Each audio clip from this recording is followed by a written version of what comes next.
La emoción más antigua e intensa de la humanidad es el miedo. Y el más antiguo e intenso de los miedos es el miedo a lo desconocido. La risa. La risa es básica para llevar una vida larga y sana, pero en ocasiones puede resultar mortal.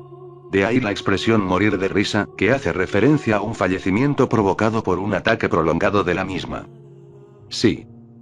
Eso fue sacado de una página de internet. Todo para tratar de entender. Yo no creo que se pueda morir de la risa. Les explicaré el porqué.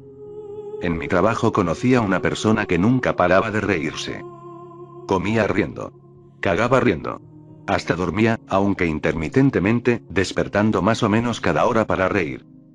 En el caso de algunos de mis colegas, él era la única parte entretenida de sus días, pero a mí me aterrorizaba. Esto probablemente se debía a que yo era el nuevo, el técnico psiquiátrico novato que aún creía que podía marcar la diferencia. La mayoría de los técnicos psiquiátricos perdían su barómetro de compasión después de un tiempo, y al final un paciente que pasa cada minuto del día riendo ya no es perturbador porque te parece inofensivo. También me aterraba porque, por alguna razón inexplicable, había algo que me parecía familiar de él. Hasta este día, mi familia aún no entiende exactamente de qué trata mi rol como técnico psiquiátrico. Es simple. Evitar que los locos maten a otros o a sí mismos. ¿Pero qué es lo que hacía todo el día? Pues, a veces me sentaba en una silla observando a algunos desquiciados pasar recostados en la cama de una habitación pequeña, y si se agitaban, le pondría seguro a la puerta. A veces, dirigía la hora artística y pintábamos o trabajábamos con papel maché. A veces, colocaba un vídeo de yoga para la hora de ejercicio, y a veces inmovilizaba a psicóticos maniáticos para que mis colegas pudieran colocarles las ataduras y que la enfermera pudiera inyectar los 2 miligramos de lorazepam. Nunca me acostumbré a ello, pero me seguía importando, y por esa razón que solo duré un año. El hombre riente me sacó a risas de ese pabellón de casos agudos. Permítanme explicar esto. No hay mucho que sea gracioso sobre la enfermedad mental, y no es mi intención ser insensible o frívolo acerca de la psicosis, y de cómo puede destruir al individuo y su familia. Pero para mis colegas, o al menos para muchos de ellos, a eso se reducían estos pacientes. Psicóticos, locos, maniáticos. Traté de verlos como personas, pues lo son, y su enfermedad no es lo único que los define. Pero en el pabellón de casos agudos, su enfermedad se encuentra en pleno apogeo, y es el único lado que los técnicos psiquiátricos como yo podemos ver. En su mayoría, eran pacientes bipolares en la cumbre de su fase maníaca, o esquizofrénicos teniendo un colapso mental. El sujeto riente, a quien llamaré Aaron, era un esquizofrénico de 50 y pocos años, con una forma atípica de catatonía. La catatonía es un síndrome neuropsiquiátrico caracterizado por anormalidades motoras, que se presentan en asociación con alteraciones en la consciencia, el afecto y el pensamiento. La mayoría de los esquizofrénicos catatónicos permanecen sentados e inmóviles, viendo a la nada por días sin comer o dormir.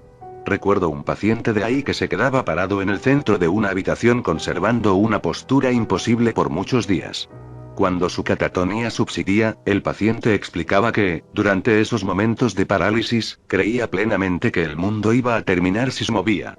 Pero en el caso de Aaron, según me explicó su psiquiatra, algunos catatónicos no se quedan inmóviles, sino que perpetúan movimientos o acciones repetitivas y sin propósito, y la expresión catatónica de Aaron era reírse sin parar. Aaron había estado entrando y saliendo del pabellón psiquiátrico por años, alternando entre el hospital psiquiátrico estatal y el hospital local, pues había algunas estipulaciones legales que no le permitían quedarse a largo plazo en un solo centro. Más adelante descubrí que se debía a que ningún centro podía aguantar su risa por más de unos meses. Cuando empecé mi trabajo, Aaron ya había pasado en ese pabellón psiquiátrico por más de 3 meses, pero, según los técnicos psiquiátricos más veteranos, se había estado riendo de esa forma por 10 años. Como mencioné, a la mayoría de los técnicos psiquiátricos les parecía entretenido, y más de una vez vi a uno de los técnicos poniendo su brazo alrededor de Aaron, riéndose con él, burlándose de la manera en que su risa aguda, casi chirriante, ahogaba nerviosamente cualquier otra conversación en la habitación. Pero Aaron no les hacía caso cuando hacían eso. Sus ojos miraban directamente a través de cualquiera que lo viera, y no dejaba de dar vueltas cuando un técnico trataba de agarrarlo, como si hubiese un motor dentro de él que nunca se apagaba. Se paseaba todo el día dando vueltas de esa forma, y para hacer que comiera, teníamos que caminar a su lado colocando pedacitos de comida en su boca mientras andábamos. Le calendarizábamos pausas para ir al baño cada hora para que no tuviéramos que cambiar su ropa, y esto funcionaba la mitad de las veces. En todo momento, se reía con su risa frenética y penetrante. Me gratinaba los oídos. Apenas una semana después de haber llegado ahí, me angustiaba tener que subir el elevador y ser recibido por su risa incesante mientras entraba a ese pabellón psiquiátrico abismal. Aaron no fue el paciente más atemorizante que tuve durante ese año. No, tengo tantas historias que podría contar, pero, él, quizá fue el más extraño, incluso el más trágico, y ciertamente el más personal. Tenía entendido que la mayoría de los catatónicos cultivaban una esquizofrenia degenerativa hasta que simplemente colapsaban, pero me mataba ver que ese sujeto simplemente se había comenzado a reír y nadie sabía por qué. Antes de que renunciara, le pregunté a casi todos sobre la historia de Aaron y nadie la conocía y hasta que conocí al Dr. Greenwald, un psiquiatra de antaño que no había trabajado en hospitales en años. Había oído anécdotas acerca de ese doctor, y, por lo que pude deducir, era un hombre amable y muy estimado que amaba su trabajo, que no juzgaba a estos pacientes atormentados.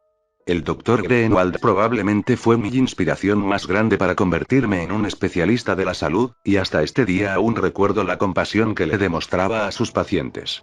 Las enfermeras más viejas lo amaban, y cuando descubrieron que se iba a tomar un descanso de su clínica privada para hacer rondas ocasionales en el pabellón de casos agudos, todos estaban emocionados. Conocer al Dr. Greenwald incluso superó mis expectativas, y admiro cómo valoraba cada interacción, preocupándose genuinamente por cada persona frente a él. Hasta de los técnicos psiquiátricos insignificantes como yo. Una noche, algunas semanas antes de que renunciara, vi al doctor saliendo de la habitación de Aaron después de una evaluación, y tuve la sensación de que él tendría las respuestas acerca de Aaron, respuestas acerca de cómo había llegado a ser de la manera que era. Gentilmente, me lo contó. Hay muchas cosas que he visto en mi carrera en medicina que no tienen mucho sentido, muchas cosas que me incomodan hasta el día presente. La situación de Aaron es otro caso más de este apartado. Nunca olvidaré su historia. La primera vez que el Dr. Greenwald conoció a Aaron en el hospital, reconoció unas cuantas cosas. Aaron era un sujeto afable y cariñoso, el cual, como era de esperar, amaba reír y hacer reír a los demás. El doctor recordaba cómo Aaron cautivaba a las audiencias, contando las historias más hilarantes que inducían un tumulto de risas en la habitación entera. No tuvo una vida fácil, pero sobrellevaba bien sus penas, riéndose fácilmente de las ironías de la vida, grandes y pequeñas. El doctor no estaba al tanto de ningún historial psiquiátrico previo, pero Aaron se casó con una mujer hermosa que había sufrido de depresión y ansiedad toda su vida. Dado que Aaron tenía un deseo tan grande por ayudar a las personas que lo necesitaban, estos sentimientos lo atrajeron hacia su esposa. Aaron quería repararla, y fue a través de ello que se enamoró. Ella se embarazó rápidamente después de que se casaron, y más adelante dio a luz a un varón sano. Su enfermedad mental empeoró después del nacimiento, creyéndose que era depresión posparto, y Aaron casi se obsesionó con el estudio de la psicopatología. A pesar de sus esfuerzos por repararla, su condición deterioró, desarrollando psicosis posparto y comenzó a escuchar voces que la incitaban a actos violentos. Todo cambió cuando Aaron descubrió que su esposa había asesinado a su hijo infante. No lo asfixió ni lo ahogó, sino que se lo comió. Al enterarse de esto, Aaron comenzó a reír y nunca dejó de hacerlo. Después de que el doctor terminara la historia, yo me quedé sentado, atónito, pero no en silencio, pues la risa estridente de Aaron emanaba desde su habitación. El doctor se quedó sentado conmigo, y capté un destello de emoción en su rostro. ¿No es extraño?, dije finalmente. ¿Que, de súbito, se haya roto completamente? Pensé que la mayoría de los catatónicos tenían un largo historial de esquizofrenia, o algo así. Me sentí como un idiota apenas esas palabras abandonaron mis labios. Ciertamente, Aaron tuvo que haber tenido algún trastorno mental para haber sido un paciente del Dr. Greenwald. El doctor me sonrió como un abuelo amoroso. Algunas cosas son demasiado como para que la mente humana las soporte. Supuse que algo tan trágico podría destruir a casi cualquiera. ¿Cuál fue el diagnóstico cuando lo conoció, señor? Él me miró con extrañeza. ¿A qué te refieres? Cuando lo conoció, ¿por qué lo estaba tratando? Hijo, él no era mi paciente. Aaron fue un técnico psiquiátrico de aquí. Trabajé con él por años. Yo estuve aquí el día que internaron a su esposa, atada a una camilla, con la sangre del bebé cubriendo su rostro y vestimenta. Se encontraba completamente psicótica, incontrolable. Aaron también estaba de turno ese día. Me le quedé viendo, embobado, boquiabierto, y lo único que logré pillar fue un qué. Desconcertado. El doctor suspiró con pesadez. Creo que Aaron sabía que estaba a punto de perder la cabeza, y se convirtió súbitamente en lo que tanto se esmeró por reparar. Supongo que la ironía fue tan grande que simplemente se tuvo que reír. El doctor se puso de pie y me dio una palmada en el hombro. Se había quedado por más tiempo de lo que pretendía, y yo me puse de pie lentamente viendo cómo se alejaba.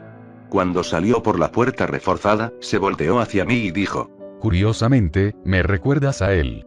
Claro, antes de que empezara a reírse. Estas personas te importan mucho, me doy cuenta. Tienen suerte de tenerte. Mortificado, el entendimiento me bañó enseguida, casi ahogándome.